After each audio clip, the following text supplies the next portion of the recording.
Très bien. Bon, je pense qu'on peut commencer et les retardataires prendront le train en marche. Donc, bonjour à tous et bienvenue dans ce webinaire donc dédié au financement européen dans l'électronique de puissance et les semi-conducteurs. Donc, je suis Félix Rodriguez, chargé de mission Europe à l'agence ADOC, l'agence de développement et d'attractivité de la région Occitanie. Donc, l'agence ADOC a pour but d'accompagner les entreprises dans leur développement économique, leurs projets d'innovation, leur développement à l'international et a aussi pour vocation de renforcer l'attractivité du territoire. Donc ADOC est aussi en charge de l'animation des filières stratégiques régionales, notamment en aidant les acteurs de ces filières à accéder aux financements nationaux et européens. Alors ce webinaire il est organisé en collaboration avec Occitanie Europe, qui est la représentation de la région à Bruxelles, la région Occitanie et le réseau PowerUC, la filière régionale dédiée à l'électronique de puissance.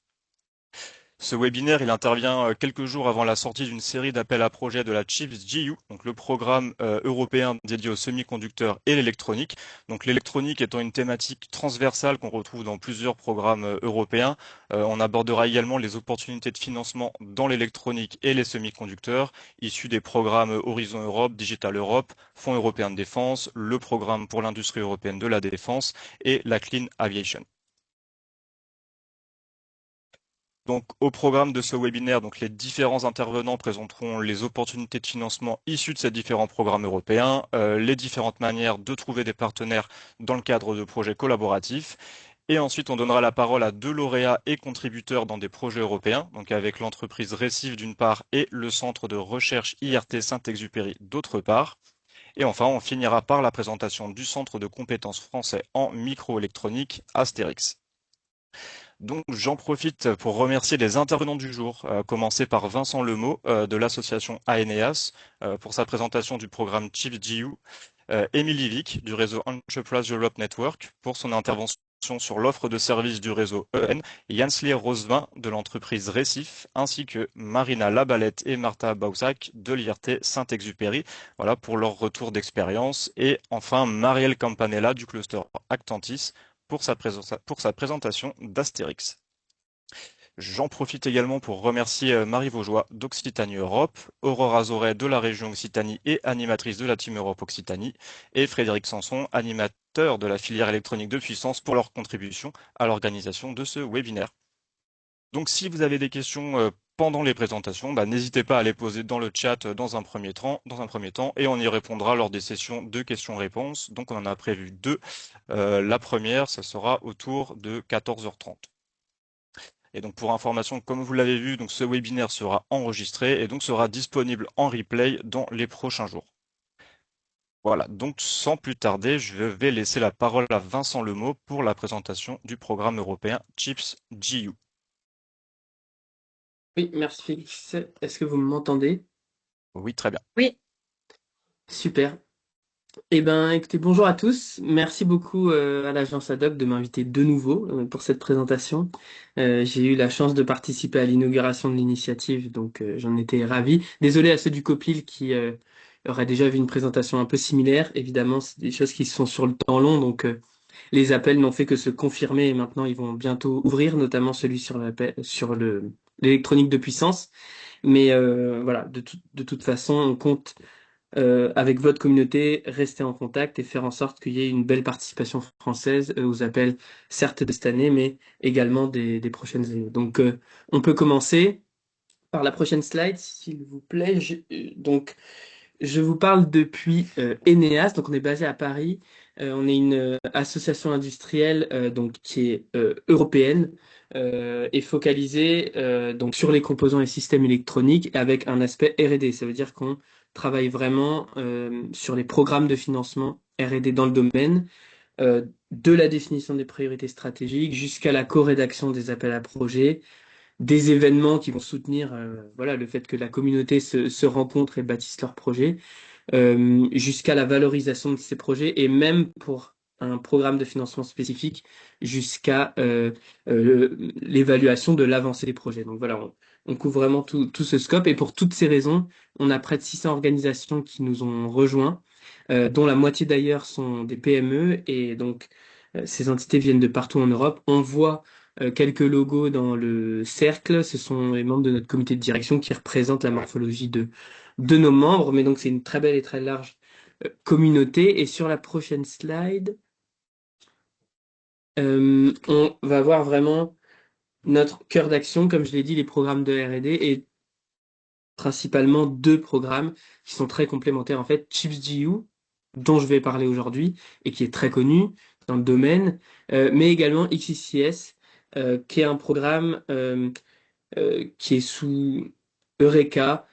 En fait, c'est du financement national qui est accordé à des partenaires, mais qui vont vraiment être eux aussi dans un consortium européen. La valeur ajoutée de ce programme, c'est vraiment qu'on va être sur des projets effectivement plus petits, mais proches du marché, avec de réelles applications.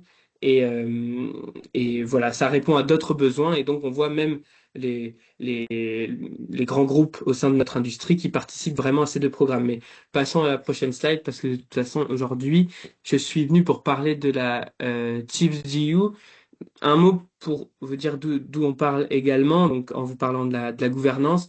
En fait, la ChipsGU, c'est un programme tripartite. Donc, on a la commission, d'une part, les États membres, et puis l'industrie qui est représentée par trois associations industrielles, Eneas et Posse Inside. Donc, Eneas est au bord de la ChipsGU. Donc, évidemment, en termes d'accès à l'information pour les membres, de mise en réseau, et puis d'influence sur les priorités stratégiques. Ça nous donne une très bonne position. On peut passer à la prochaine slide où en fait je rappelle rapidement l'architecture de la ChipsGU. Pour faire vite, on a deux grandes parties. Le programme un peu classique, comme vous pouvez le connaître par ailleurs dans d'autres appels qui sont sous Horizon Europe, qu'on appelle la partie ECS. En fait, tout simplement, c'est un programme de travail annuel avec des appels à projets, certains qui sont ciblés, on le verra, il y en a un sur l'électronique de puissance, d'autres qui sont ouverts, ouverts à ce qu'on dépose sur tout un tas de priorités stratégiques que je détaillerai après. Mais on a également, et ça j'y reviendrai pas mal aujourd'hui, on a également une grande deuxième partie qui est la partie de Chiefs for Europe. En fait, tout simplement ici, on n'est pas, en tout cas pour vous, l'idée n'est pas d'aller répondre à des appels à projets classiques. C'est vraiment que l'Europe a mis en place des infrastructures dans le domaine, donc une plateforme de design, des lignes pilotes pour aller industrialiser les solutions et des centres de compétences dont parlera Maria de Campanella. Et il faut que vous tiriez aussi parti de ces opportunités. Donc moi, je vais commencer d'abord par parler de cette première partie, les appels à projets classiques. Donc à la prochaine slide, je pense que j'ai le tableau. Euh, Encore une fois, donc j'ai présenté tout ça évidemment dès la fin d'année dernière à Power Rock, mais à d'autres acteurs parce que ça se prépare évidemment bien en amont. Et là, on peut voir dans ce tableau qu'on a des appels, donc les appels, comme je disais, bottom-up, qui sont très ouverts, qui sont déjà clôturés, en tout cas leur première phase. Donc si on n'a pas déposé de première phase, il va falloir attendre l'année prochaine. Mais ce qui est surtout intéressant de remarquer, déjà, c'est que ces appels ouverts vont revenir dans les prochaines années. Et de deux, qu'on a un appel électronique de puissance qui va ouvrir dans moins de 2 semaines maintenant, le 7 juillet, avec un dépôt en une étape, le 16 septembre. Et donc, bon, évidemment, c'est pour ça qu'on discute avec votre communauté depuis longtemps, c'est que le positionnement se fait depuis plusieurs mois, mais en tout cas, il sera ouvert et je détaillerai après quelques conseils pour, pourquoi pas, essayer d'y répondre en septembre et de se raccrocher à des initiatives qui sont en train d'être bâties. Vous pouvez passer à la slide suivante. Je pense que c'est d'abord, je disais qu'il y a des appels ouverts et c'est effectivement le cas. Et pour vous guider, en fait, l'industrie, sous la coordination des associations industrielles, co-rédige un agenda stratégique dont vous voyez la structure à l'écran et qui est accessible en ligne. Euh, et vous allez pouvoir, sur toutes ces priorités, déposer des projets chaque année. On voit qu'en bleu, les technologies fondamentales, donc ça va des process jusqu'aux composants et puis jusqu'au system of systems. On a tout un tas de chapitres qui sont un peu, je dirais, transversaux. Là, on parle d'IA, on parle de collectivité, on parle de design, etc. Donc, traverse toute cette chaîne de valeur. Et on a également, donc là c'est plutôt en haut de la slide, des chapitres qui sont dédiés à chaque secteur d'application des composants et systèmes électroniques. Euh, Mobilité, énergie en tête, mais également santé, manufacturing, agriculture, etc. Et pour vous, aller voir cet agenda, c'est non seulement savoir sur quoi on peut déposer des projets, mais également voir ce qui se trame, entre guillemets, voir qui y a contribué. Et voilà, ça peut vous inspirer, vous, au sein de votre société, mais c'est aussi un bon outil pour savoir potentiellement avec qui bâtir les projets et comment monter au sein d'un consortium. Donc ça, c'est l'agenda stratégique qui sous-tend la TIFDU. À la slide suivante, on va passer, ça c'était pour rappeler qu'en fait on a des appels ouverts. Alors, on appelle ça les RIA, c'est sur des TRL plutôt bas, et IA, c'est TRL un peu plus élevés. Encore une fois, c'est clôturé en première phase, donc j'ai laissé pour que vous ayez bien en tête que ça peut revenir au fil des années. Mais donc, l'appel électronique de puissance qui ouvre le 7 juillet. Ici, donc, vous voyez Innovation Action. Donc, comme j'ai dit, on est plutôt sur un TRL 5 à 8. Euh, il ouvre le 7 juillet, dépôt en une étape le 16 septembre.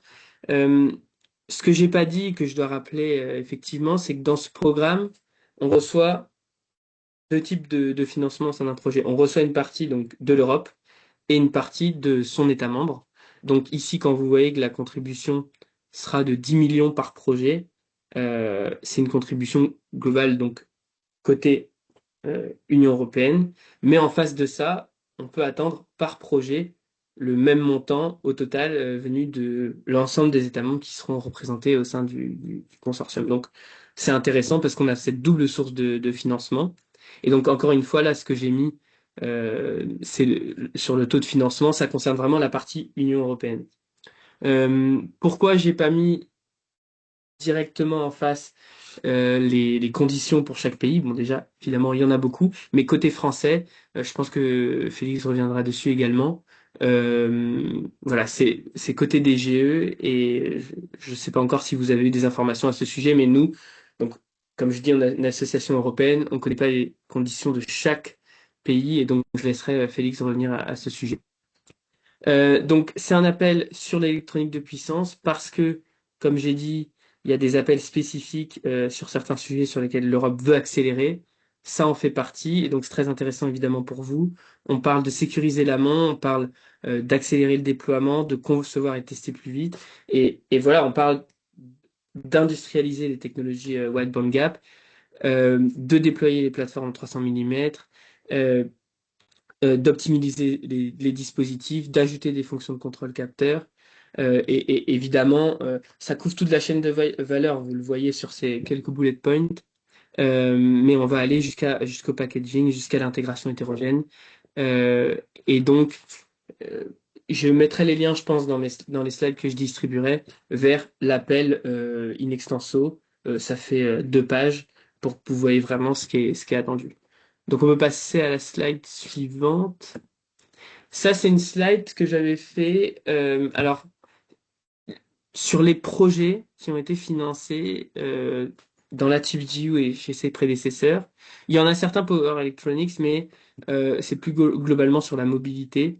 En fait, le principal message ici est de dire, parce que je pense que ça va être votre première question, c'est comment je fais pour être intégré à un consortium ou mener un consortium sur ce sujet.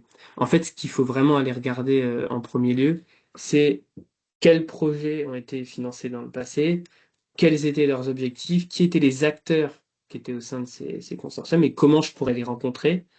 Euh, Évidemment, lorsqu'on va regarder le projet Power ISD, donc qui veut dire Breakthrough Technologies of Digitized and Intelligent Power Electronics, euh, j'ai pas ajouté sur la slide parce que c'est un nouveau projet qui vient de commencer, le projet Moore for Power, donc qui veut dire More than Moore for Disruptive Innovation in Power Electronics. Euh, Évidemment, on va retrouver des entités desquelles vous pouvez déjà être partenaire, au sein desquelles vous avez peut-être déjà des contacts. Vous allez pouvoir voir les objectifs et donc comprendre très concrètement ce qui peut être financé par la ChipGU. Et donc, je vous encourage vraiment à faire cette cartographie, à utiliser celle qui est à l'écran, et à prendre des contacts parce que ce sera un très bon moyen euh, de, de monter au sein des consortiums. Je pense que je suis un peu en retard, je vais passer au slide d'après. Donc voilà, ça c'était la première grande partie. Vous voyez que c'est très ouvert, qu'il y a un agenda pour vous guider, un appel spécifique sur votre domaine, euh, tout un écosystème et des projets qui ont été déjà financés auxquels vous intéressez. Et donc maintenant, je vais passer sur la deuxième partie du programme, qui là, on parle plutôt d'infrastructures qui ont été mises en place par l'Europe, et notamment à destination des PME et des startups, pour que vous ayez accès à des équipements, à des infrastructures et accélérer vos solutions.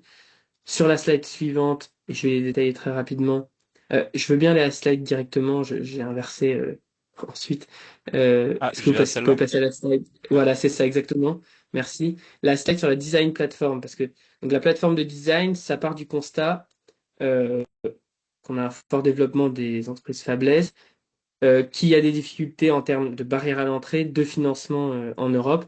Et donc l'Europe a mis en place une plateforme avec l'accès à des outils de conception, avec des bibliothèques IP, avec l'accès aussi à du soutien pour que vous puissiez venir concevoir vos propres puces euh, euh, et ensuite les commercialiser en réduisant ces barrières à l'entrée. Là encore, j'ajouterai des liens pour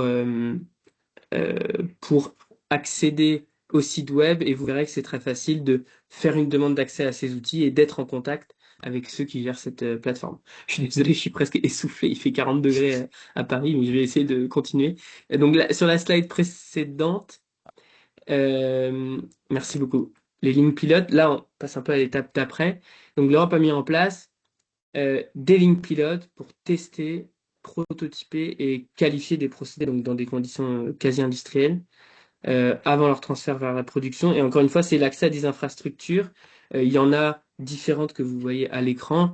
Si je devais en souligner une, évidemment, ici, c'est la quatrième sur l'électronique de puissance. Et c'est une installation qui est répartie sur plusieurs pays, dont la France, qui est donc ouverte, et donc où on va essayer de développer des procédés avancés sur ces matériaux, d'industrialiser les flux, de réduire les coûts et de fabriquer des démonstrateurs pour valider leur maturité. Et donc voilà, seront mis à la disposition euh, des, des sociétés ces outils et ces infrastructures. Donc l'objectif à court moyen terme, c'est sur cette ligne pilote spécifiquement, c'est de- d'améliorer l'efficacité du haut de gamme des dispositifs de puissance européens, de consolider la chaîne de valeur et à plus long terme, c'est de faire émerger des nouvelles familles de produits basées sur ces matériaux et non couverts par le marché actuel. Là encore, j'allais sur le site encore très récemment, ça a été lancé en septembre dernier. Il y a un formulaire très simple de contact après où vous allez exprimer vos besoins, qualifier la possibilité technique et puis ensuite pouvoir aller vraiment bénéficier de cette ligne pilote. Slide suivante.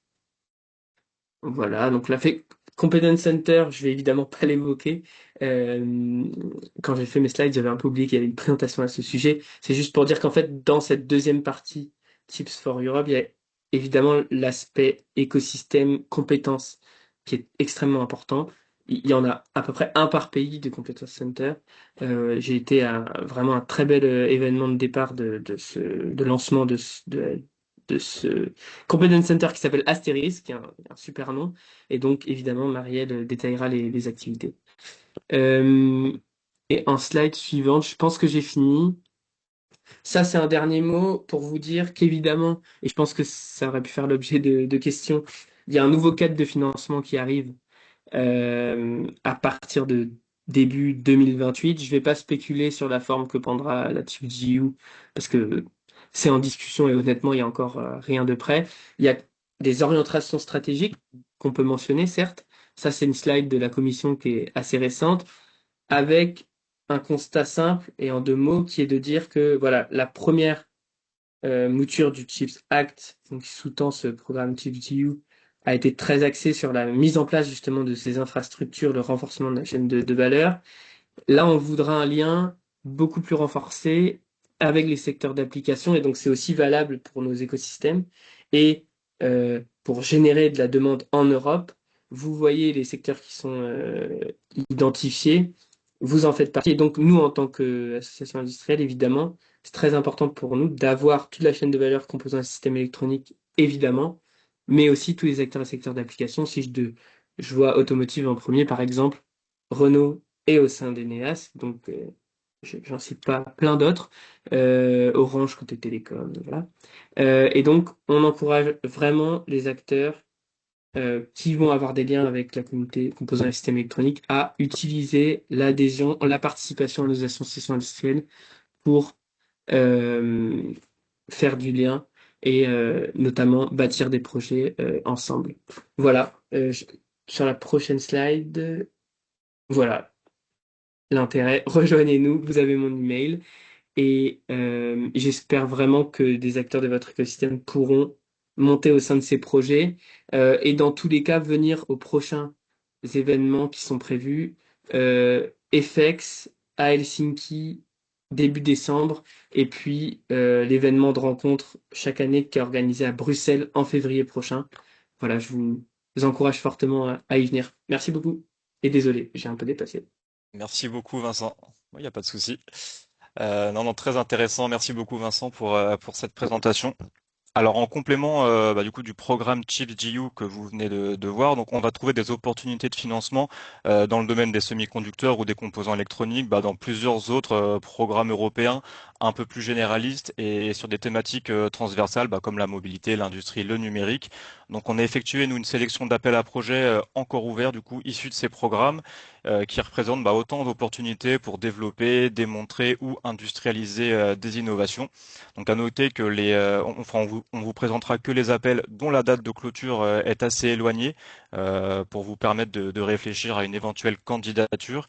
Et aussi, de nombreuses échéances sont déjà passées en 2026, mais de nouveaux appels seront publiés en 2027. On en connaît certains, d'autres pas.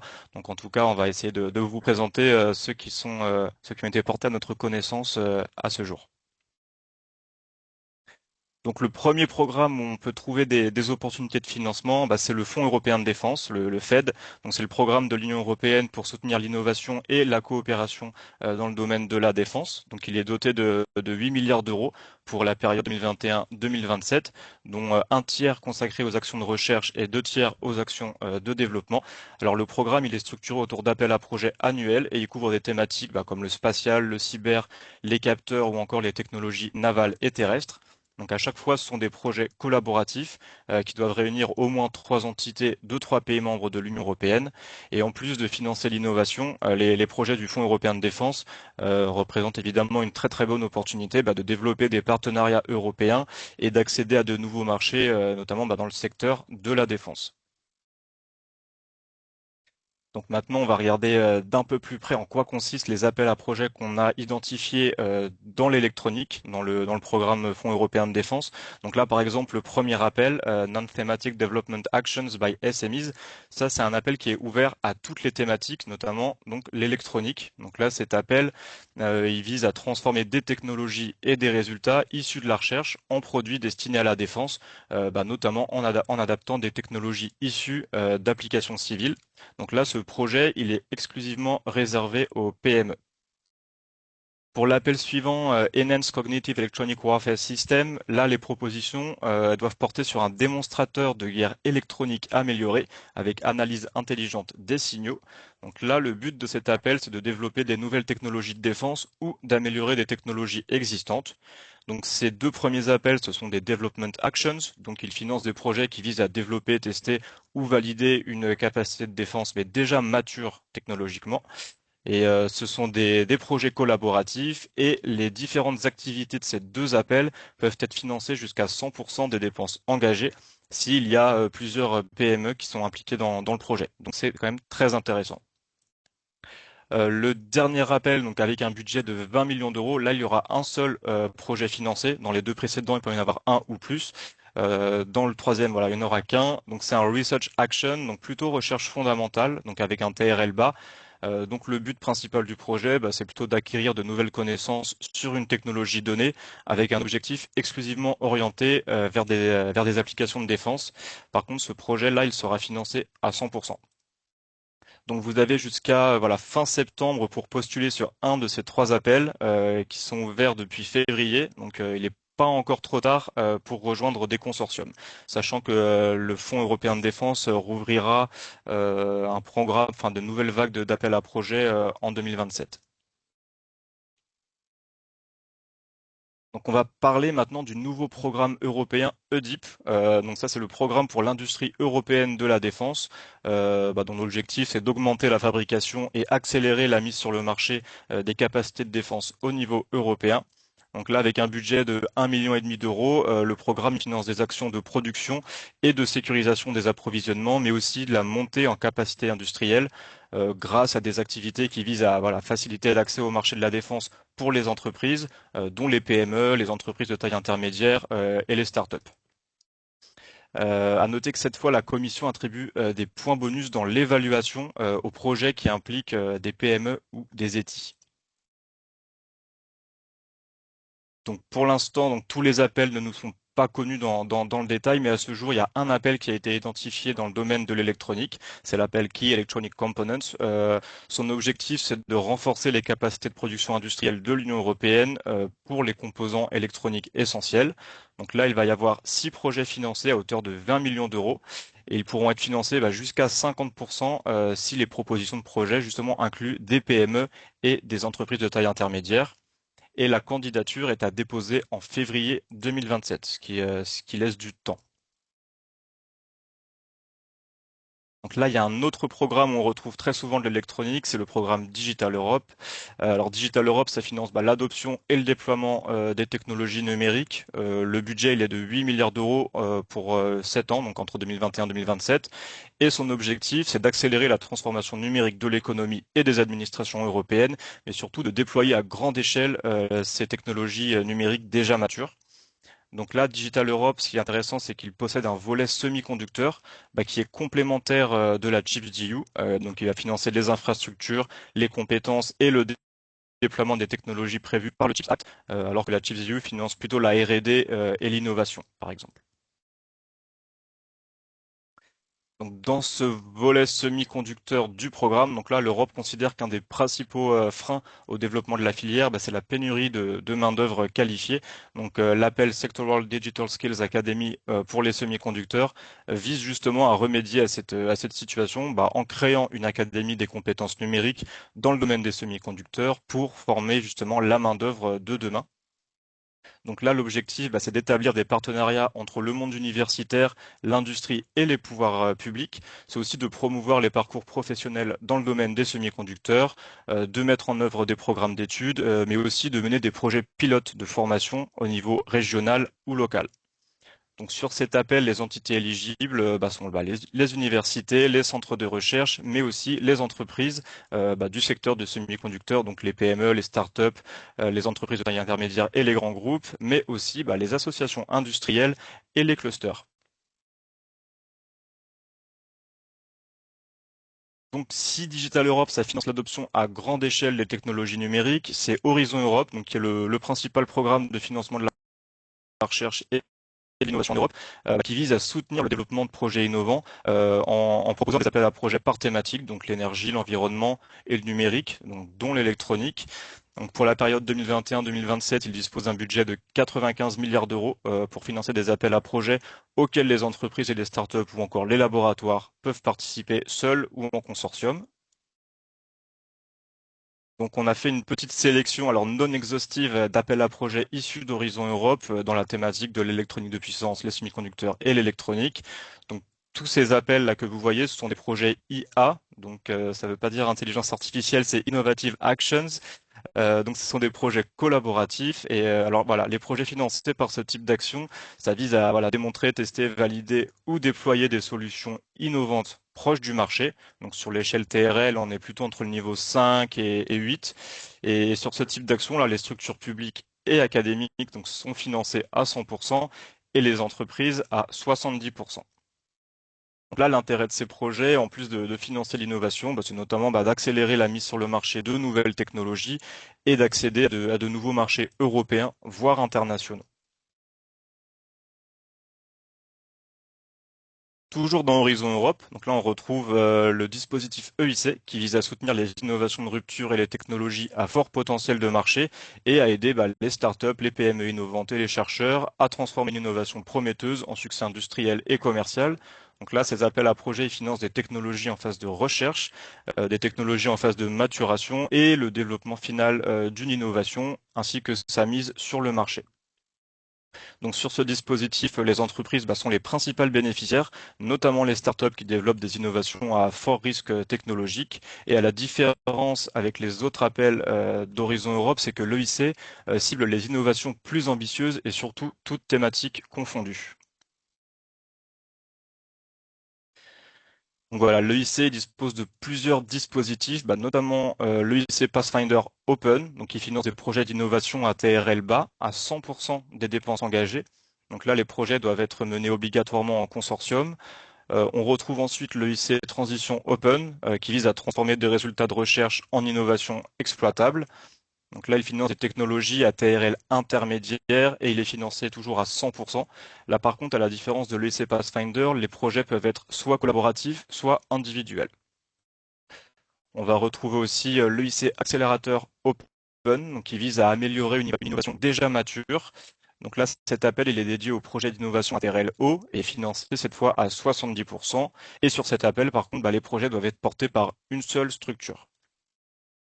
Les deux derniers appels sont issus du STEP Fund, dont l'objectif est d'aider les entreprises, notamment startups PME, à industrialiser une technologie de rupture, à construire ou étendre des capacités de production et à passer à l'échelle commerciale. Donc pour l'EIC STEP Defense, on retrouve de l'électronique dans les différentes technologies de combat, aérien, maritime et terrestre. Et pour l'EIC STEP Technologies Digital, la thématique des semi-conducteurs est précisément ciblée. Donc sur ces deux appels, il n'y a pas de subvention, mais c'est un investissement de 10 à 30 millions d'euros. Et depuis récemment aussi, les appels EIC accélérateur et les appels Step Scale Up, donc les deux derniers qu'on vient de voir, sont ouverts aux entreprises qui développent des technologies à double usage, donc civil et militaire. C'est vraiment tout récent. Donc on reste dans Horizon Europe avec les actions Marie Curie, donc qui sont le principal dispositif européen de financement de la mobilité et de la formation des chercheurs. Donc là, le programme il finance notamment des doctorats européens, des échanges de personnel, des projets postdoctoraux et des programmes de formation à l'échelle européenne. Donc là, les entreprises, les universités et les centres de recherche peuvent être financés pour accueillir des doctorants ou recruter des chercheurs. Donc là, pour l'entreprise, pour les entreprises, c'est l'opportunité d'accéder à des talents qualifiés, de renforcer leurs capacités de recherche et développement et de développer aussi des partenariats européens. Trois appels d'intérêt ont été identifiés pour les entreprises et les laboratoires. Donc, commencer par les Doctoral Network, donc qui financent des consortiums européens pour former une nouvelle génération de doctorants et former les talents de demain. Toutes les thématiques là sont acceptées. Et ensuite les Postdoctoral Fellowship, qui financent la mobilité et le développement de carrière de chercheurs postdoctoraux et les Staff Exchange, donc qui financent des projets collaboratifs pour des échanges de personnel entre organisations afin de renforcer les collaborations européennes en recherche et innovation. Donc ces trois appels-là, ils seront financés à 100% des coûts unitaires. Et enfin, le programme Clean Aviation GU, donc qui est un partenariat public-privé dédié à l'aviation du futur. Donc son objectif, c'est de rendre l'aviation européenne plus durable et plus compétitive. Et il finance des projets collaboratifs qui portent sur des avions de nouvelle génération et les technologies de rupture. Donc l'électronique est souvent présente dans la Clean Aviation GU, mais pour cette année, les appels sont clôturés. Donc il faudra attendre la publication de la prochaine vague d'appels qui nous seront connus, je pense, en décembre 2026 ou vraiment tout début 2027. Alors, il existe aussi une autre alternative à ces appels à projets collaboratifs, à savoir les appels à projets de l'EIT et les financements en cascade, donc qui proposent des subventions parfois moins élevées, mais qui ont des procédures de candidature beaucoup plus simples. Donc, ces deux autres options, c'est un bon point d'entrée dans les projets européens pour les primo-déposants. Donc en fait, les financements en cascade, ils ont été créés et généralisés en fait pour faciliter l'accès aux fonds européens pour les PME et les startups. Donc, par exemple, la Commission européenne va financer un projet principal qui redistribue ensuite une partie du budget par le biais d'appels à propositions ouverts. Donc, les candidats retenus reçoivent un financement, donc souvent compris entre 50 et 100 000 euros. Donc là, dans cet exemple, un projet a reçu 5 millions d'euros de la Commission européenne. Donc sur ces 5 millions, il y aura 4 millions d'euros qui seront consacrés à l'octroi de subventions à plusieurs PME, start-up ou laboratoires qui auraient répondu à l'appel lancé par le consortium. Donc là, dans cet exemple, ces 4 millions d'euros permettent de financer par exemple 80 projets à 50 000 euros pendant 4 ans. Donc, comment trouver ces opportunités? Donc, là, rendez-vous sur le portail EU Funding and Tenders. Donc là, vous pouvez sélectionner un ou plusieurs programmes pour affiner votre recherche sur les financements en cascade. Donc là, par exemple, vous pouvez voir qu'il y a actuellement 27 financements en cascade, tous programmes confondus. Donc, 27 financements ouverts dans le domaine de l'électronique. Donc là, contrairement aux appels à propositions classiques, là, ces opportunités ne sont pas annoncées très longtemps à l'avance et les délais de candidature parfois peuvent être assez courts. On est dans l'ordre de 1 ou 2 mois. Donc voilà. Mais la procédure de candidature, elle est beaucoup plus simple et la durée des projets, une fois que l'évaluation est positive, est aussi beaucoup plus courte. On est entre 6 et 12 mois. Donc ça reste une alternative intéressante. Donc une autre manière aussi de recevoir des financements européens, c'est bien l'European Institute of Innovation and Technology, donc l'EIT. Donc l'EIT, c'est un mécanisme qui est intégré au pilier 3 d'Horizon Europe et son but, c'est de soutenir des projets innovants à travers des communautés thématiques, les KIC, donc les Knowledge and Innovation Communities. Et ces KIC, elles interviennent selon 3 axes. Donc le premier, c'est l'axe éducation, à travers le développement de compétences en innovation et en entrepreneuriat. Il y a un deuxième axe, innovation, qui finance des projets collaboratifs proches du marché. Et enfin, le troisième, donc le volet accélération, qui vise à accompagner des startups et scale-up vers la croissance et l'internationalisation. Donc, dans le domaine de l'électronique, vous pouvez répondre à des appels à projets dans les KIC, mettons digital, raw material, urban mobility ou encore la KIC manufacturing. Mais aussi, vous pouvez aller voir Inno Energy ou Health. Il peut y avoir des sujets aussi transverses ou avec l'électronique.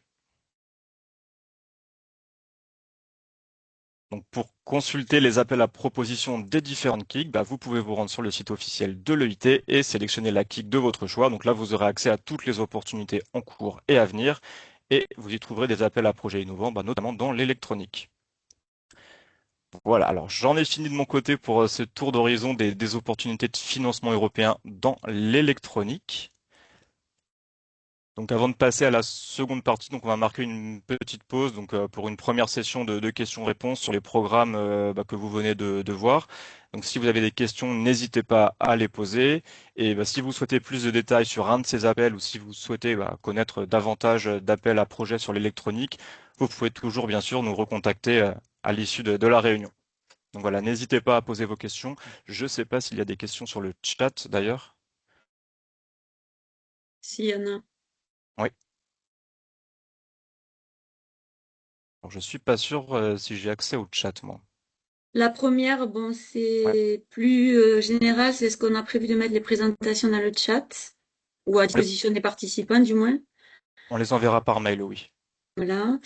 Ensuite, deuxième question, pour les fonds de défense, est-ce que cela concerne également les technologies duales? Alors, peut-être pas sur tous les appels à projets, mais si vous voulez, moi, je peux me renseigner auprès des points de contact nationaux du Fonds européen de défense. Je ne sais pas qui a posé la question, mais je Madame peux revenir vers vous. Cresson? C'est bon. Ouais, c'est Sabine Cresson. Ok. Sabine, si tu veux, je pourrais Ouais. revenir vers toi une fois que j'aurai la confirmation des points de contact nationaux. Il y a Visiblement, également Marie a répondu aussi. Oui, j'ai Ouais. répondu du coup, mais je ne sais pas si tout le monde voit la réponse. Marie, tu as écrit que ça dépend de chaque topic, c'est un Oui. aspect pris en compte dans un certain nombre d'entre eux, mais peut-être pas la majorité, donc il faut peut-être voir au cas par cas aussi. Ouais, mais c'est bien écrit dans les règles d'éligibilité en général de chaque topic. Mais c'est pas le but premier, en tout cas, du Fonds européen de défense. D'accord. Non, parce que comme d'habitude, sur des appels à défense, et souvent, ils demandent qu'il y ait des technologies duales. Ouais. Alors, effectivement, ça peut dépendre des appels. Ouais. Et après, il y a une autre question sur est-ce qu'on a des statistiques sur les taux de succès? Alors, je ne sais pas trop par rapport à quel dispositif de financement, parce que les taux varient en fonction du Mm. dispositif. Peut-être Monsieur Ardouet, si vous voulez préciser si vous avez ciblé un programme de financement ou pas. Oui, oui, bonjour à tous. Non, justement, c'était la question d'avoir des statistiques sur les différents mécanismes, sur les taux de succès des différents mécanismes pour voir ceux qui sont plus compétitifs, entre guillemets, que d'autres.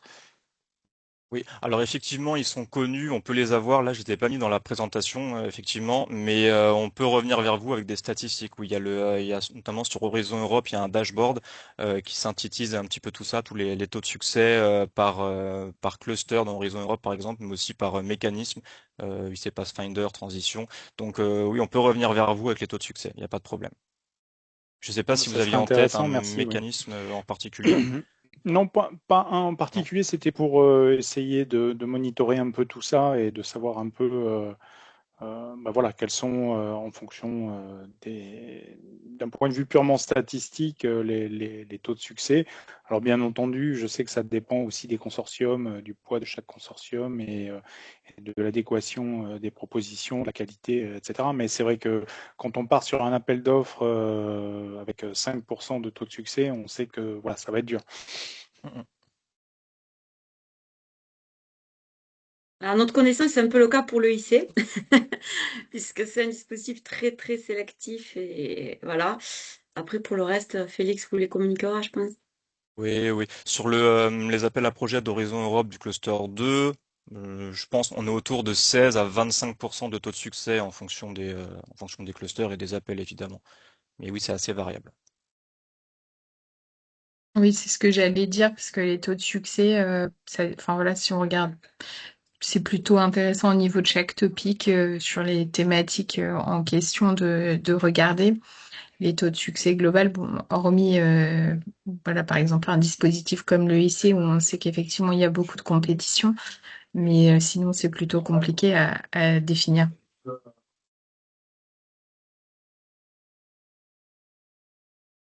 Je vois plus de questions dans le chat, Félix.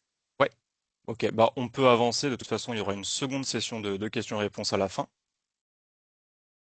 Donc, on va passer à la suite. Au volet recherche de partenaires. Donc, parce que comme on l'a vu précédemment, bah, les projets européens, ce sont majoritairement des projets collaboratifs.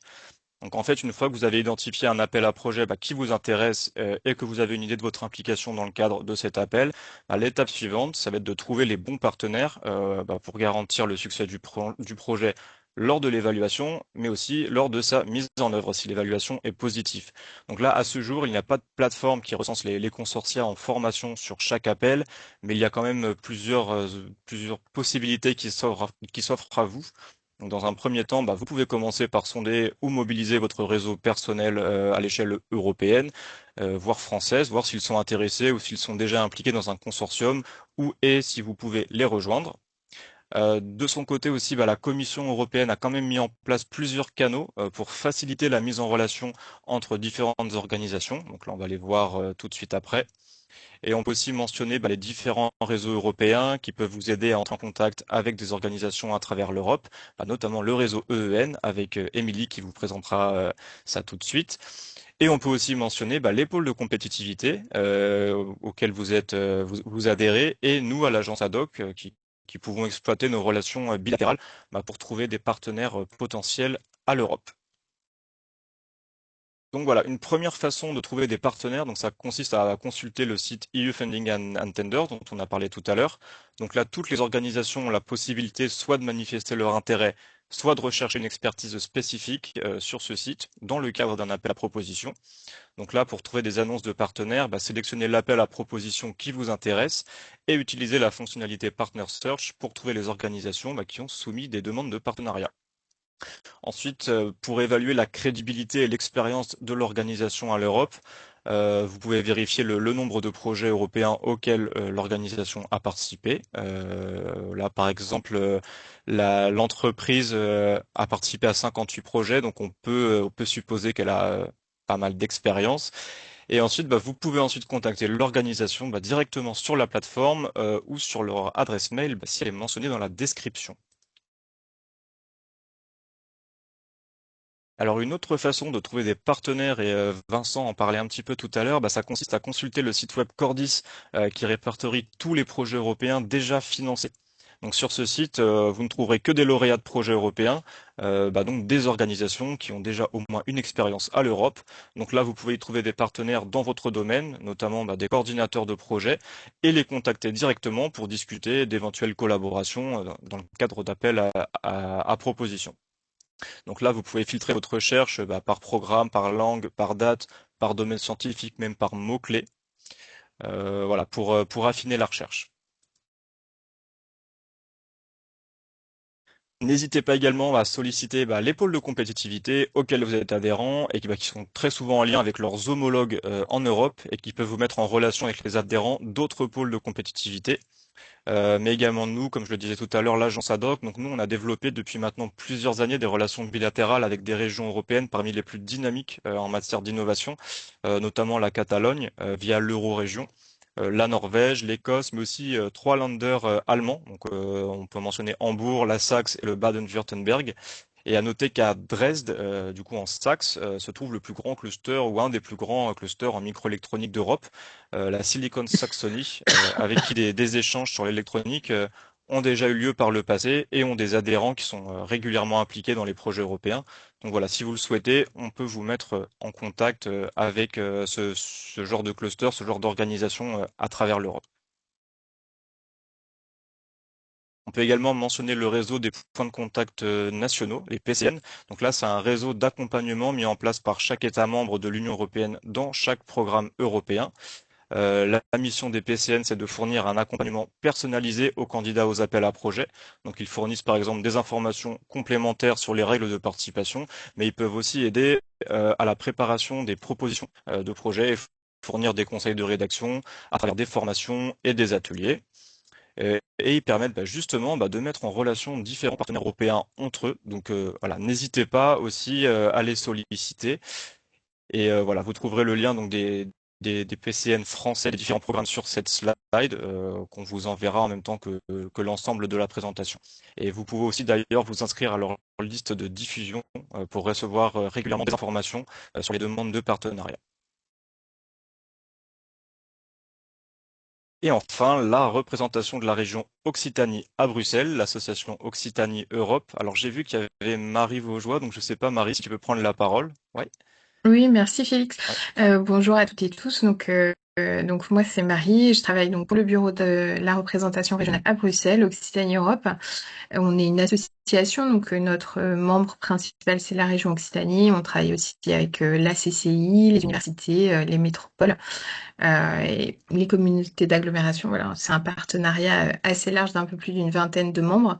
Et notre rôle en tant que représentation régionale à Bruxelles, c'est d'assurer de la veille sur les appels et la réglementation. Travailler sur des actions de lobbying, participer au réseau, voilà, entre autres sujets et sur le sujet qui nous intéresse aujourd'hui. On est notamment en soutien de Power Rock et de la région sur toutes les activités liées à l'influence sur la question de l'électronique de puissance. Et puis, on suit évidemment les évolutions des programmes, de financement. Et on a accès aussi, et c'est l'objet là de cette partie, à un certain nombre de réseaux dans lesquels on peut diffuser des recherches de partenaires si besoin est en complément de ce qui est déjà fait par ailleurs. Voilà pour une petite présentation rapide. Vous avez mes coordonnées si nécessaire. Et voilà, je ne suis pas plus longue parce qu'il reste encore beaucoup d'intervenants et plus de temps. Merci Félix. Ok, super, merci Marie. On est pile à l'heure, hein, je crois. Je crois qu'on a fini le tour d'horizon sur les possibilités de mise en relation avec des organisations européennes dans le cadre de projets collaboratifs. Il reste un réseau dont on va parler, donc je vais maintenant laisser la parole à Émilie Vic d'Entreprise Europe Network pour compléter justement ce tour d'horizon avec la présentation de l'offre de services du réseau. Donc je vais départager. Et je te laisse la main, Émilie. Oui, bonjour à tous. Donc, je suis Émilie Vic, je travaille à la Chambre de commerce et d'industrie de région Occitanie. Et je coordonne donc le réseau Enterprise Europe Network pour la partie sud-ouest de la France, qui concerne les régions Occitanie et Nouvelle-Aquitaine. Donc, nous avons nous-mêmes répondu à un appel à projet européen pour faire partie de ce réseau européen, qui est en fait le réseau officiel qui est mis en place par la Commission européenne pour soutenir les PME de toutes les régions d'Europe dans leur démarche d'innovation et d'internationalisation. Cela signifie concrètement que les services qu'on apporte aux entreprises d'Occitanie en l'occurrence sont pris en charge par ce financement européen et donc il n'y a pas de reste à charge pour vous lorsque vous vous adressez à nos services. Voilà. Donc juste pour vous dire que on a quand même un réseau de conseillers implantés dans toutes les régions d'Europe et dans certains pays tiers également, ce qui représente un peu plus de 3800 structures partenaires, 3800 pardon, experts basés dans plus de 500 structures partenaires. Les structures sont en général des chambres de commerce et d'industrie, des agences de développement économique, des universités. Ça dépend des pays en fait. Voilà, donc l'idée c'est de montrer là qu'en fait on est l'interlocuteur de proximité pour vous permettre après d'accéder à l'Europe plus facilement. Voilà, on a une gamme de services qui est imposée par la Commission européenne auprès des entreprises de la région Occitanie. Et là, je vais focaliser mon intervention sur le volet accompagnement au financement européen des entreprises, puisque c'est le sujet du jour.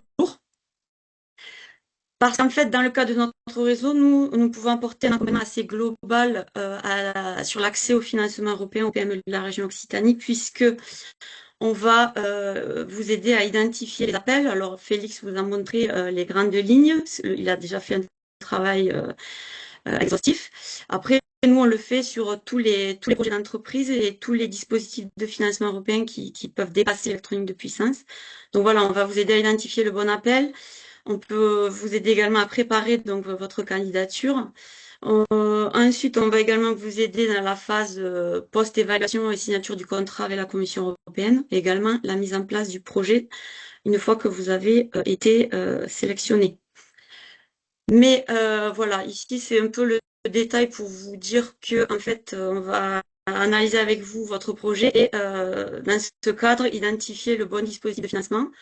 Alors ici, ce sont des exemples que Félix vous a détaillés. Donc, si vous voulez aller plus loin, on pourra vous expliquer également les modalités de candidature, les formalités à accomplir sur le fameux Funding and Tenders portal, qui est quand même un peu, enfin, pas très évident pour des non-connaisseurs, on va dire.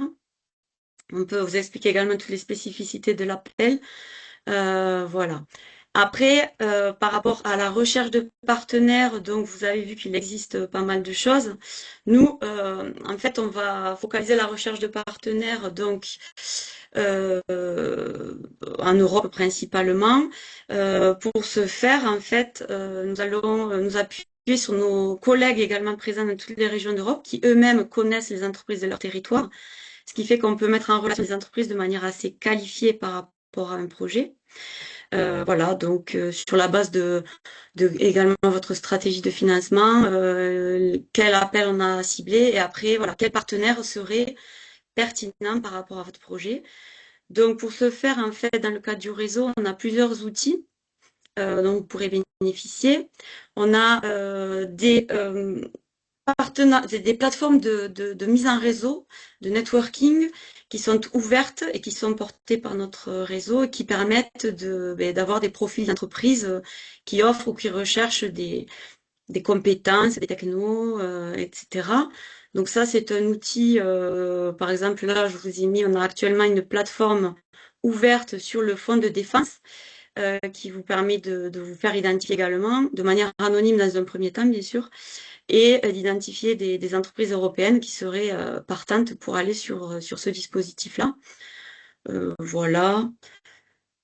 Et je vais un peu vite parce que le temps déroule, mais sachez qu'également nous avons une base de données de profils qualifiés d'entreprises. Donc aujourd'hui, elle comporte un peu plus de 5600 profils d'entreprises européennes, de manière anonymisée toujours, que vous pouvez consulter puisqu'elle est en accès public. Je vous ai mis sur la partie de droite la capture d'écran, ou avec soit des mots-clés, soit le type de profil, en sélectionnant le type de profil R&D, vous aurez une sélection donc d'entreprises européennes qui sont référencées dans cette base. Et ensuite, si vous souhaitez aller plus loin, ben nous, on vous mettra en relation via nos homologues sur le territoire concerné avec l'entreprise pour ensuite nouer des consortiums et pouvoir répondre aux appels à projets, puisque vous l'avez vu, les interlocuteurs précédents l'ont précisé, souvent dans les projets européens, la condition est d'avoir à minima 3 entreprises de 3 États membres différents. Voilà. Donc si vous n'avez pas votre propre réseau, nous, on peut vous aider là-dessus. Et outre une fois que vous avez trouvé votre partenaire, ben, voilà, on peut vraiment vous aider sur la partie rédactionnelle. Alors, on ne va pas rédiger de A à Z, puisque nous ne sommes pas des consultants. En revanche, on va pouvoir vérifier la cohérence de votre candidature avec les attentes aussi de la Commission européenne par rapport à l'appel à projet, vérifier l'adéquation en fait de votre expertise technique avec les attendus, hein, clairement. Donc voilà grosso modo ce que je voulais vous dire. Et enfin, pour terminer, on peut également continuer l'accompagnement une fois que vous avez été sélectionné pour finaliser la signature du contrat avec la commission, mettre en place tous les outils de reporting en interne pour vous aider à mettre en œuvre plus facilement le projet. Et si par contre votre candidature n'est pas retenue sur le dispositif ciblé, on peut travailler ensemble pour essayer d'identifier un autre dispositif sur la base de l'évaluation que vous aurez reçue de la commission qui mettra en relief les points positifs, négatifs, etc. Voilà, j'ai fait très court. Je vous ai mis ici le contact donc de la conseillère financement et partenariat européen que vous pouvez mobiliser rapidement. Puisque moi je suis la responsable du service, je n'interviens pas directement sur la partie conseil financement, mais elle est à votre disposition pour vous accompagner, pour accompagner donc, toutes les femmes d'Occitanie sur ces thématiques-là.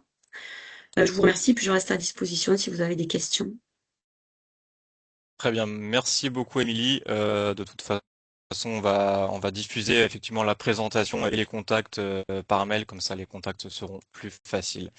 Je vais laisser la main maintenant à Yancy Rosemin de l'entreprise Récif pour un partage de bonnes pratiques sur les projets européens. Donc Yancy, je te laisse la main, pareil pour la présentation. Si. Est-ce que vous m'entendez? Oui, très bien. Alors, je vais partager.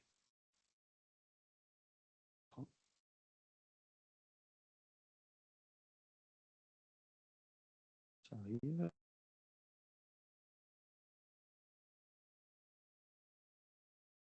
Pour l'instant, je vois pas la présentation, moi. Oui, ça charge encore. Ah.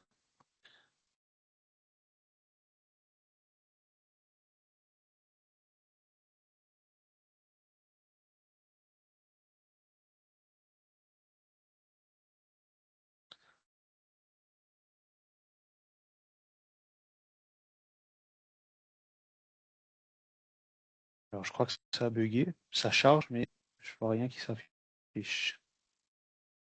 Si tu veux, comme tu me l'as envoyé, je peux la Ouais, on présenter. peut faire ça? Ouais. D'accord. Ok. Je fais quelques modifs, mais c'est pas grave. On ira avec la version. Ok. Vous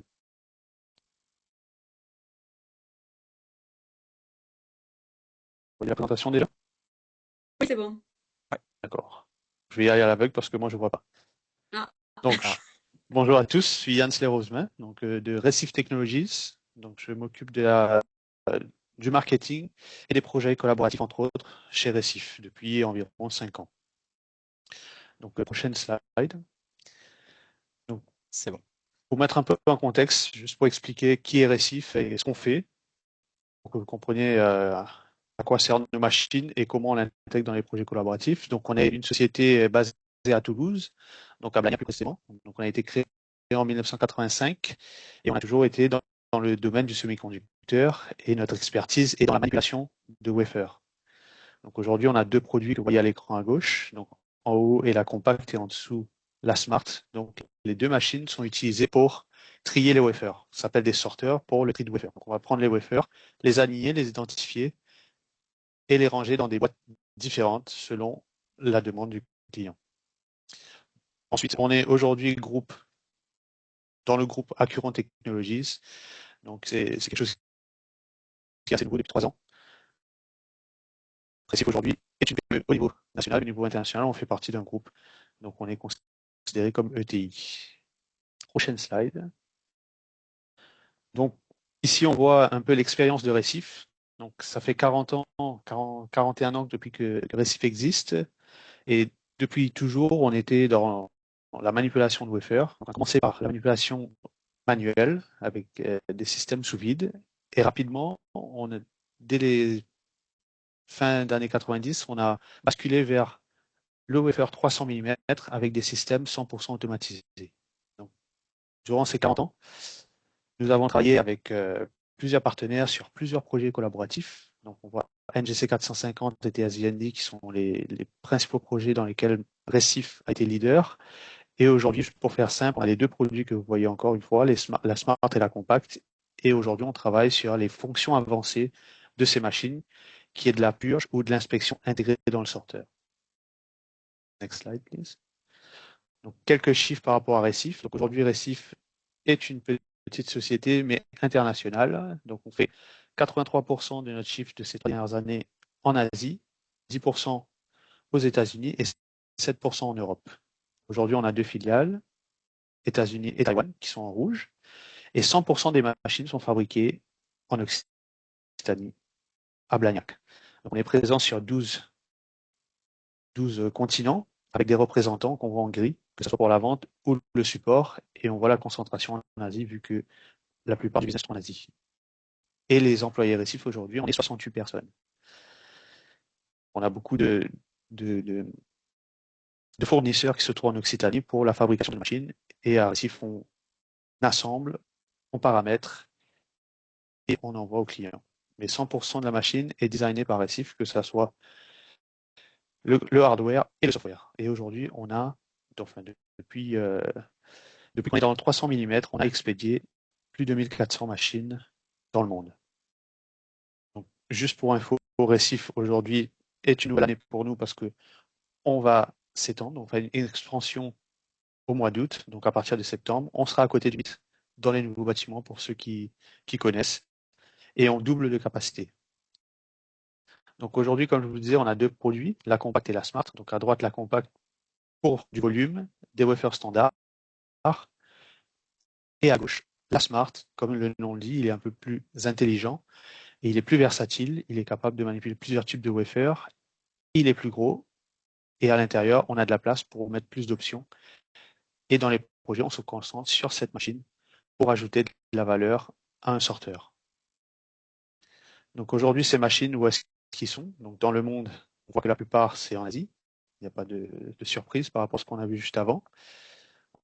Ensuite, les US et l'Europe. Et en dessous, on voit les nœuds sur lesquels nos machines sont utilisées. Donc là, on voit jusqu'à 2 nanomètres. On est en production ou en pré-production chez les clients. Et au-delà, donc le 1,4 nanomètre et 1 nanomètre, 14 angstrom et 10 angstrom, on est dans la R&D. Prochaine slide, s'il vous plaît. Donc, on est au slide de projet collaboratif. Oui, Collaborative Program, More and Beyond. Merci.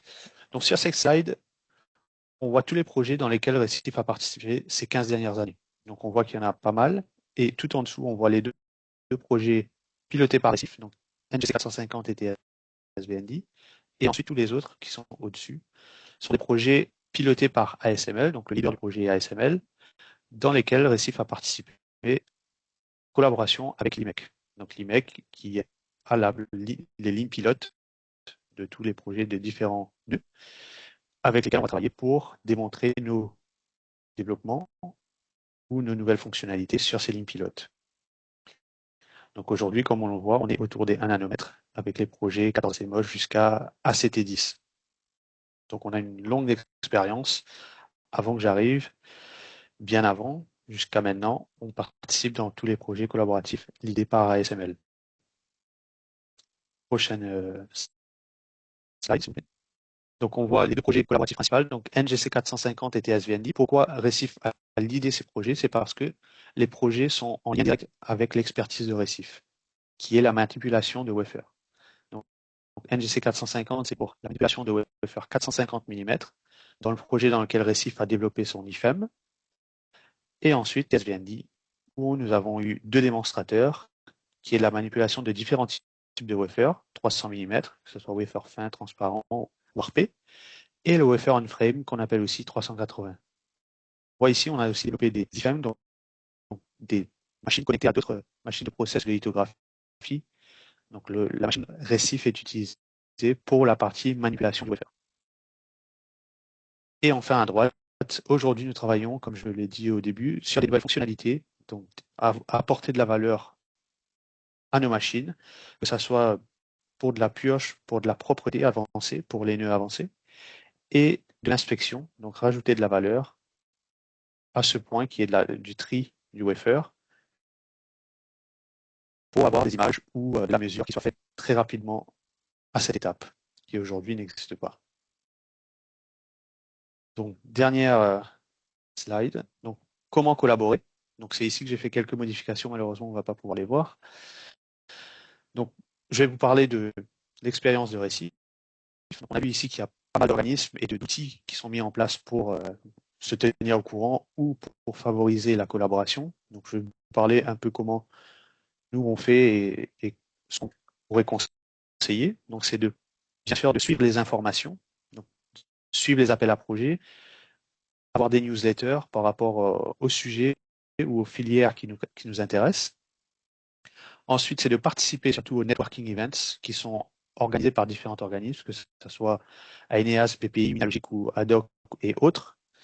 Pourquoi participer à ces événements? Parce que à ces événements, on rencontre les gens, on peut discuter, on discute aux potentiels partenaires directement, on peut pitcher nos projets, pitcher nos idées, donc il faut le faire autant que possible et surtout écouter les autres pour trouver des synergies.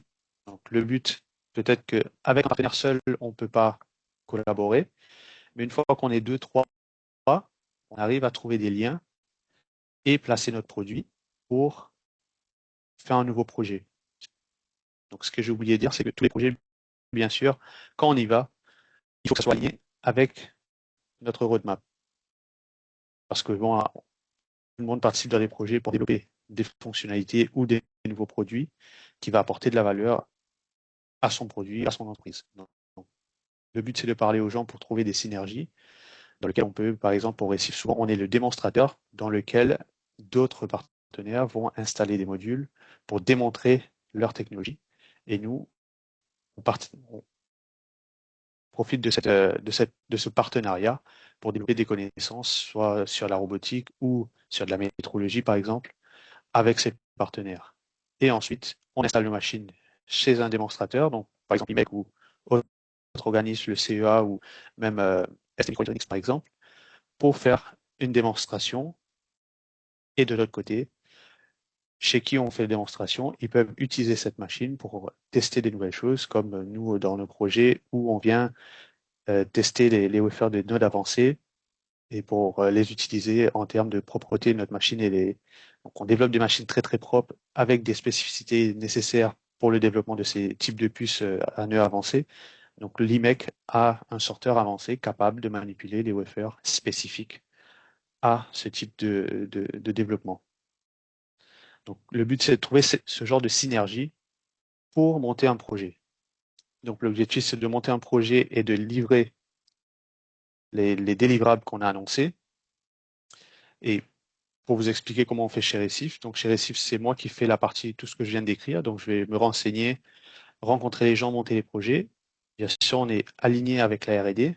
Et une fois le projet monté, déposé et accepté, donc je vais faire la partie connexion entre Récif, donc les experts de Récif et les experts des partenaires, pour que les deux travaillent ensemble. Et je fais la partie suivi et reporting annuel ou semi-annuel avec le consortium.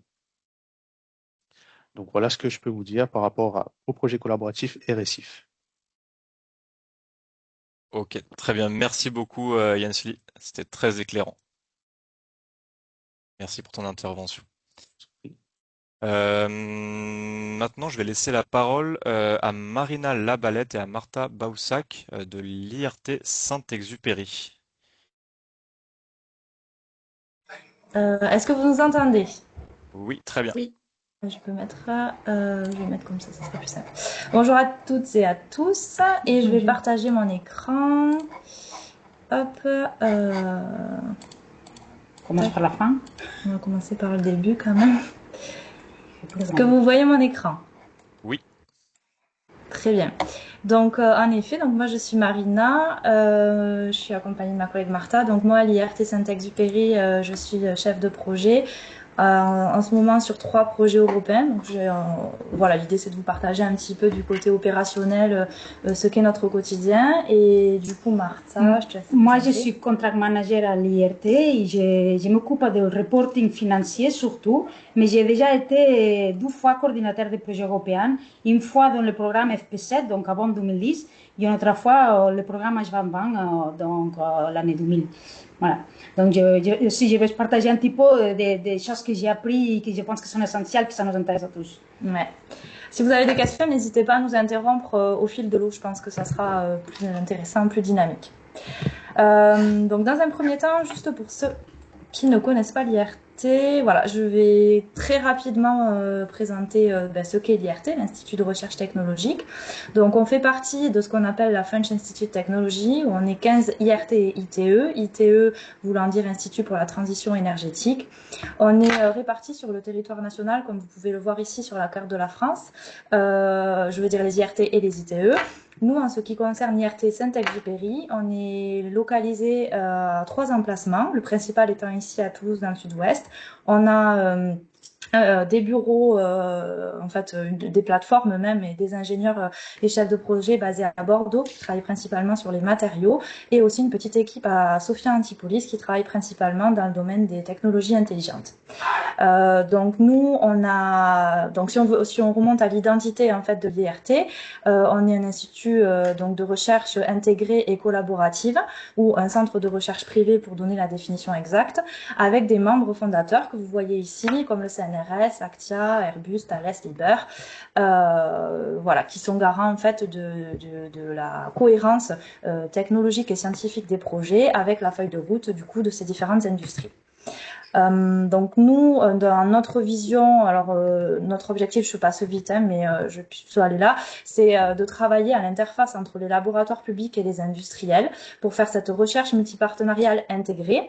C'est très important, voilà, de comprendre, nous, tout seul, à l'IRT, on fait rien finalement, puisque les projets on fait rien, on ne pourrait rien faire seul. Tous les projets que l'on monte, ils ont vocation à venir permettre la montée en TRL de technologies développées dans les laboratoires et demandé par, on va dire, poussé par le côté industriel. Et nous, on est un petit peu, on se situe au milieu de ces demandes et on aide à monter et dérouler des projets pour permettre donc cette montée en TRL de technologies d'avenir. Comme vous voyez ici, donc, on est cofinancé à la fois par des membres industriels et par l'État. Là, c'était pour le membre du PIA qui s'appelle maintenant France 2030. Donc, c'est un budget qui est dégagé au niveau de l'État et qui permet justement le financement de ces projets. Donc, vous verrez après, donc on a ces projets qu'on appelle projets en propre, dont je viens de vous parler avec un cofinancement industriel et État. Et on a également la possibilité de partager à des projets européens, c'est pour ça qu'on vous parle aujourd'hui, hein, dans lesquels, alors on ne va pas aller chercher ce financement de l'État, mais on est quand même intéressé en tant qu'institut de recherche technologique de venir aider les partenaires dans ces projets européens.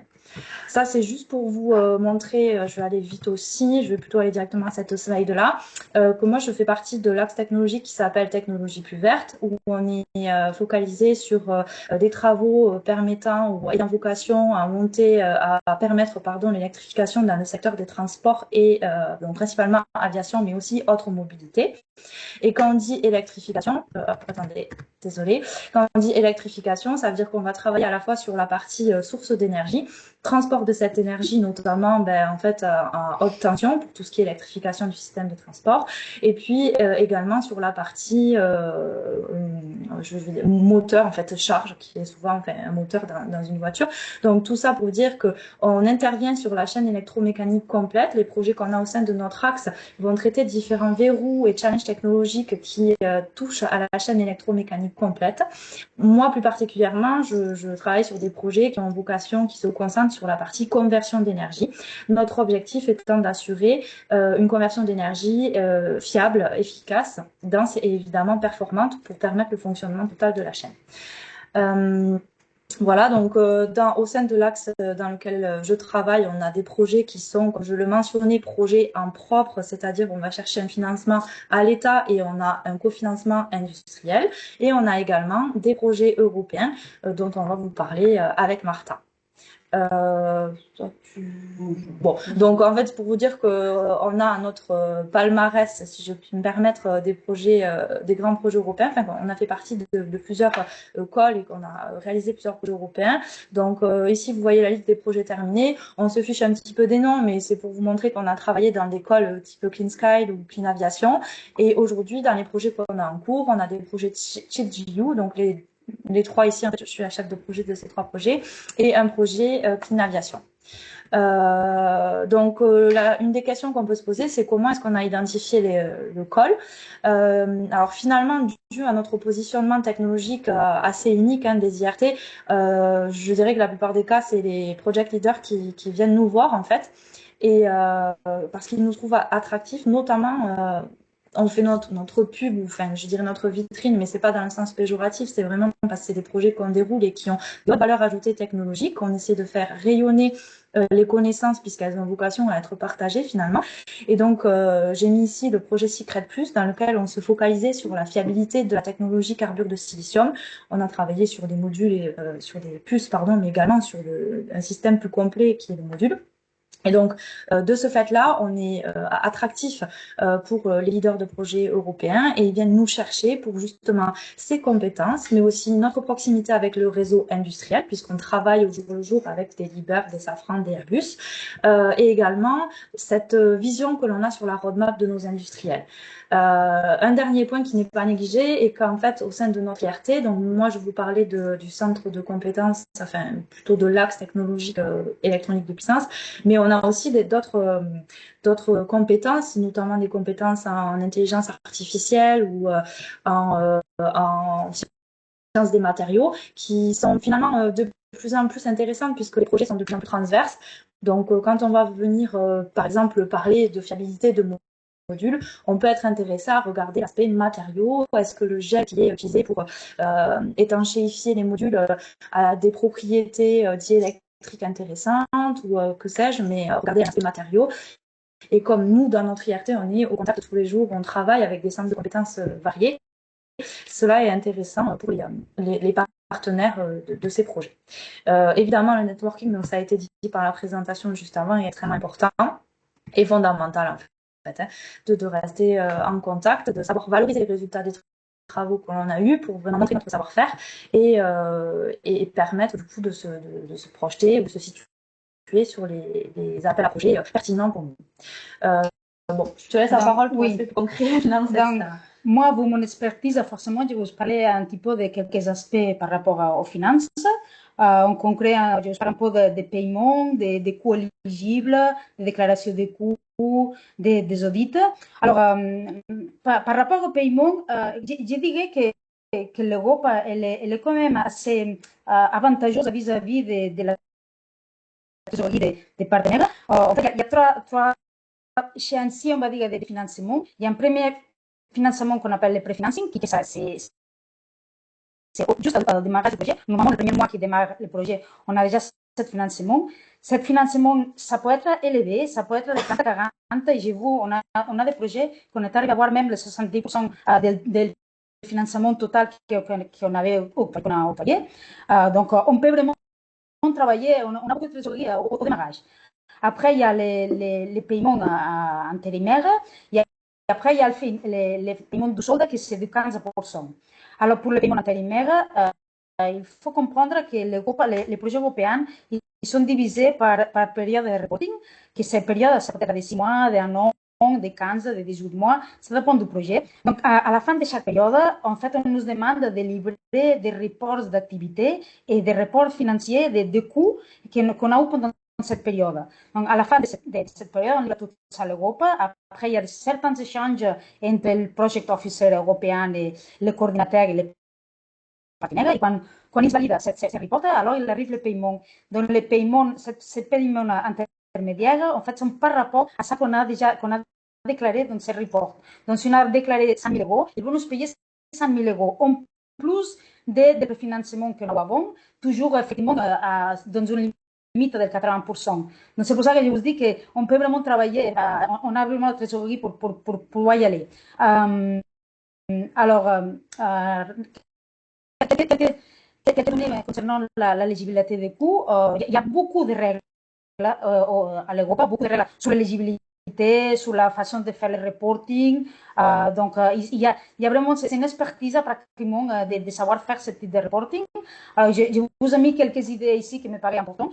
La première idée, c'est surtout ce qui est éligible, c'est ce qui est chargé au projet pendant la durée du projet. Par exemple, toutes les étapes de montage, il n'y a rien qui est éligible. Après, par exemple, une conférence qui peut être donnée à la fin, après la fin du projet, ça va pas être éligible même si on présente les résultats du projet. Donc, c'est vraiment très important de se limiter à cette période-là. Après, les coûts sont éligibles, sont réels. On ne peut pas donner des valorisations et d'estimations. Après aussi, forcément, les coûts qu'on présente, il faut que ce soit vérifiable. Donc, ça m'amène un peu à penser aux audits. L'Europe, il a plusieurs types d'audits.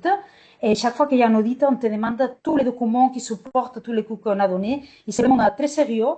Ils vont gratter jusqu'au bout de tout ce que vous avez fait, tous les justificatifs. Si vous avez fait un voyage même les comptes rendus de réunion, on va tout vous demander. Donc là, il faut être prêt à bien suivre et à bien tracer tout ce que vous faites.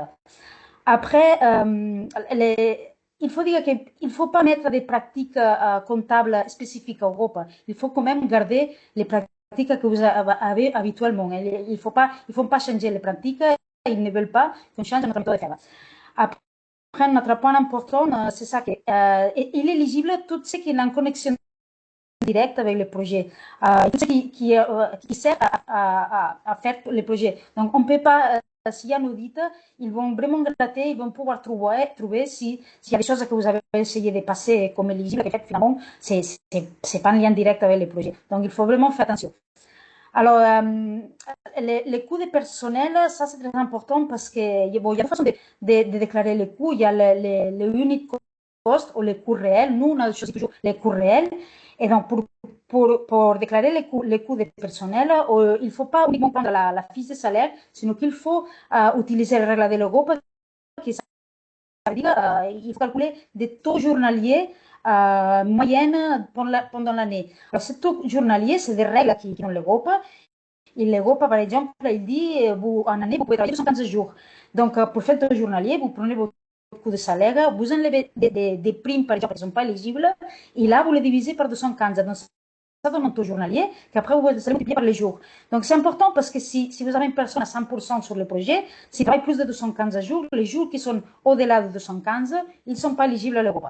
Donc, tout ça, il faut le tenir en compte au moment de faire le montage. Après, effectivement, forcément, c'est très important d'avoir les suivis des fiches de temps, sinon, aujourd'hui, il y a tous les outils de pointage, ça sert aussi. Alors, par rapport au voyage, les voyages sont éligibles, tous les Alors, voyages Martha, techniques. Oui, Martha, dites-moi. excusez-moi, il y a juste 5 minutes et il y a encore une intervention. Est-ce que vous pouvez conclure en 20 secondes? Bon, Je suis donc, désolé. qu'est-ce que je dirais? Juste, beaucoup attention avec les sous-traitances. L'Europe, il évite au maximum les sous-traitances. Ne pensez pas que vous pouvez sous-traiter quand vous voulez, sinon il faut tout prévoir. C'est vraiment important. Les investissements, pareil, les investissements, vous pouvez les faire, mais uniquement à des amortisses. Vous pouvez déclarer des amortisses et en plus, au prorata, on passe pour le projet. Et après, surtout, les coûts indirects, vous déclarez pas beaucoup de réels, ils sont plafonnés par l'Europe. Donc, il faut tout ça, il faut le côté.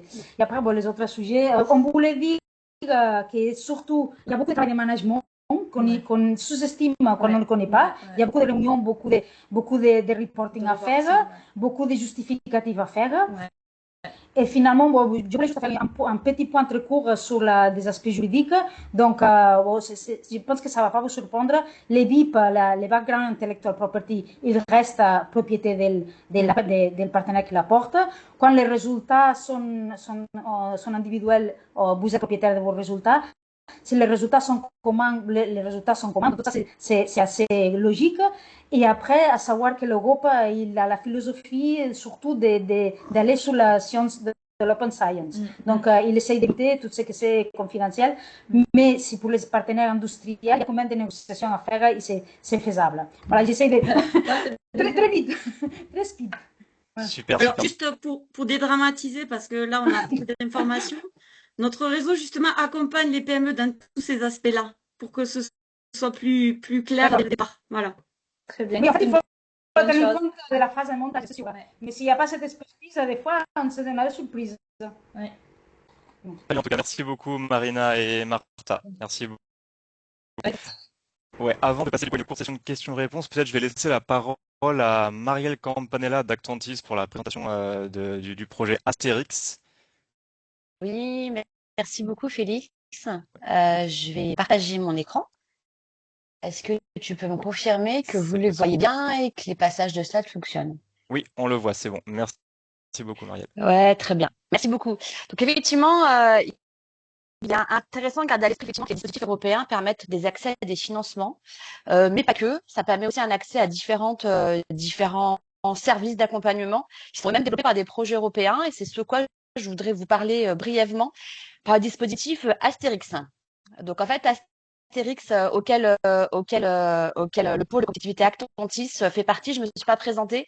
Excusez-moi, je suis de Marielle Campanella, je suis responsable Europe au sein d'Actantis, qui est le pôle de compétitivité numérique, deep tech et photonique, qui est basé notamment en Occitanie.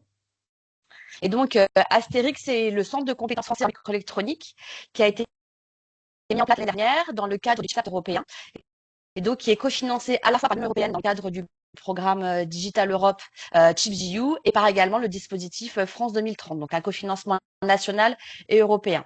Et Astérix, en fait, ne fournit pas directement du financement aux entreprises, mais propose des solutions d'accompagnement et de formation dans le domaine de l'électronique et de la microélectronique, entièrement prises en charge par le projet, par ces financements-là, pour les PME.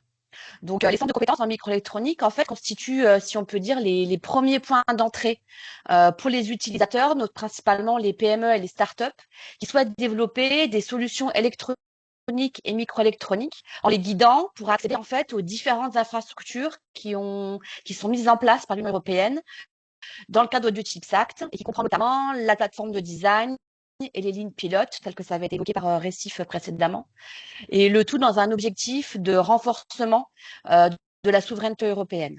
Donc, la spécificité d'Astérix, donc le centre français spécifiquement, est de se focaliser sur ce qu'on peut dire l'abaissement des barrières au passage aux circuits intégrés sur mesure, donc ce qu'on appelle les ASIC, et également la promotion des technologies disponibles en France, telles que le DSOI, le GAN et le SIC. Donc la mission globale d'Astérix est vraiment de rendre la microélectronique la plus connue, plus accessible, maîtrisée et également mieux exploitée par les industriels français et européens.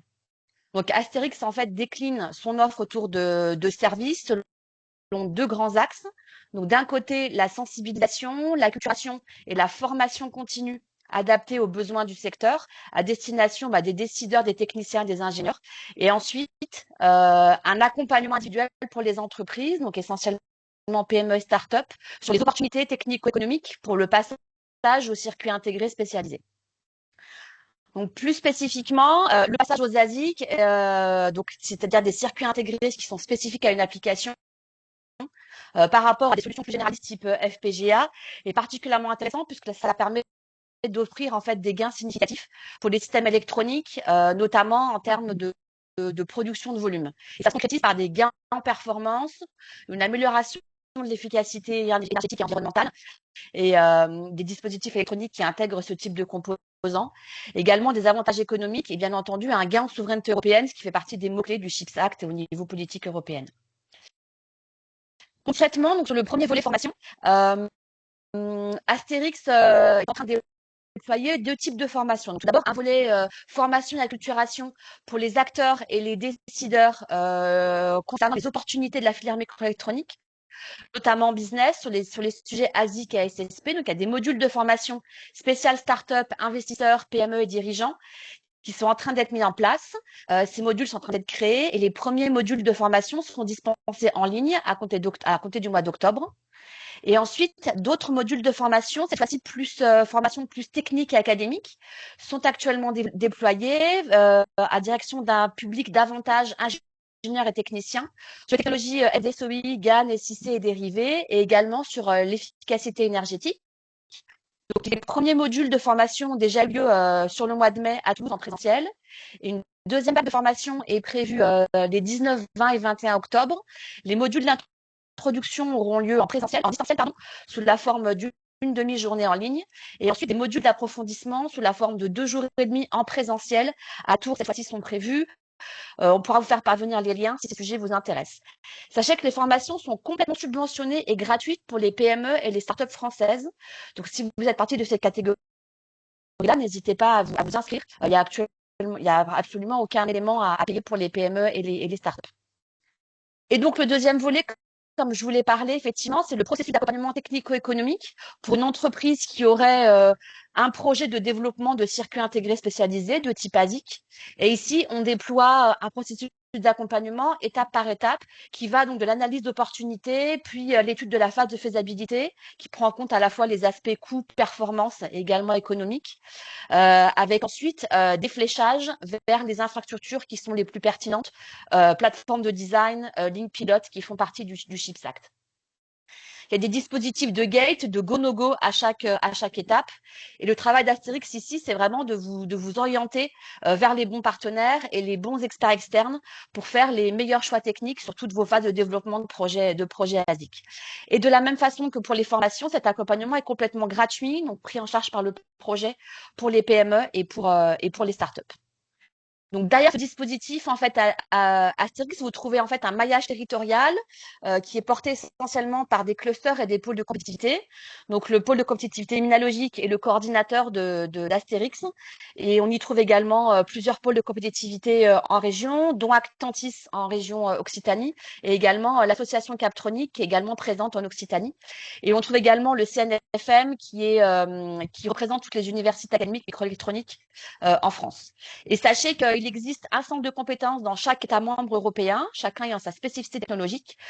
Donc, si des sujets sont plus orientés vers d'autres pays, ou bien si vous avez une problématique technologique qui n'est pas nécessairement portée par Astérix, eh bien, on peut également être en mesure de vous flécher vers un autre centre de compétences européen qui portera le sujet technologique qui vous est propre.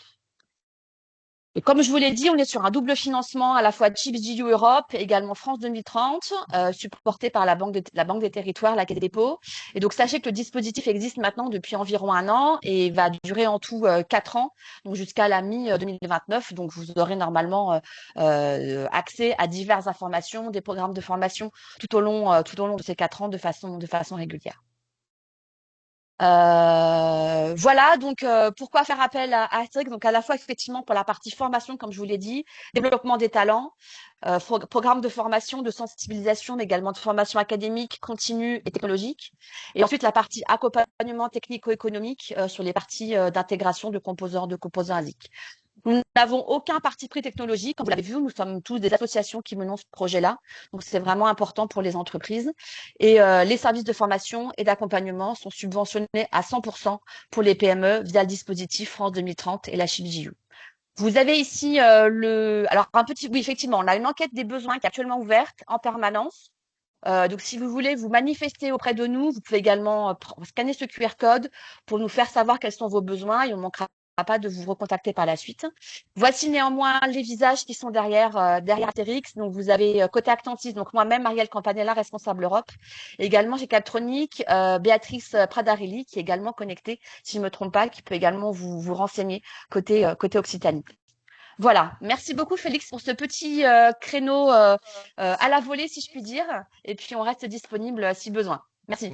Merci beaucoup Marielle pour ta présentation. Merci beaucoup. Je ne sais pas s'il y a des questions pour Marielle ou pour Yensley de Récif ou Marina ou Martha de l'IRT Saint-Exupéry. Je crois qu'il n'y a pas de questions dans le chat en tout cas. Moi, je voulais juste savoir par rapport à la société Récif, parce qu'il disait que c'était la stratégie de l'entreprise d'être plus en recherche de financement par rapport à leur projet interne. Et ma question était de savoir, est-ce qu'ils ont déjà eu des des demandes de coordinateurs européens ou autres qui seraient venus les chercher et qu'ils n'auraient pas forcément accepté parce que ça correspondait pas à leur stratégie ou pas? Est-ce que ça a déjà été le cas? Vu l'expertise sur les fonds européens de cette entreprise?